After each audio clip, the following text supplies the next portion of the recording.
Halos 300 residente sa Santa Maria, Davao Occidental ang inilikas dahil sa baha. Naranasan din ang masamang panahon sa iba't ibang bahagi ng Bicol Region. Narito ang unang balita.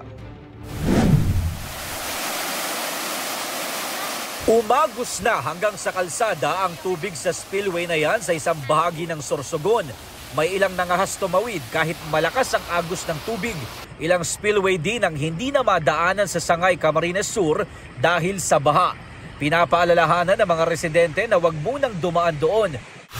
Sa bayan naman ng Balatan, gumuho ang isang bahagi ng kalsada na sakop ng Barangay Kabanbanan dahil sa malakas na ulan.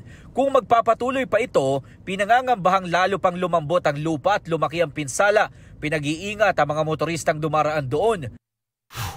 Binahari ng ilang bayan sa Albay, gaya sa Ligaw kung saan napilitan ng ilang residente na lumusong sa tubig. Hanggang binti naman ang baha sa ilang bahagi ng Legazpi City. Binahari ng ilang palayan sa bayan ng Pulangi. Sa taas ng tubig, umabot na rin ito sa kalsada.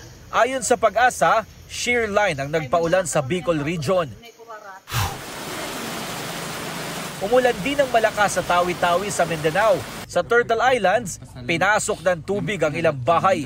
Binisita naman ng mga opisyal ng Ministry of Basic, Higher and Technical Education Bangsamoro ang isang paaralan sa Bonggao na napinsala ng ulan at baha roon itong nakaraang linggo. Dahil sa masamang panahon, ipinapaayos na raw iyon.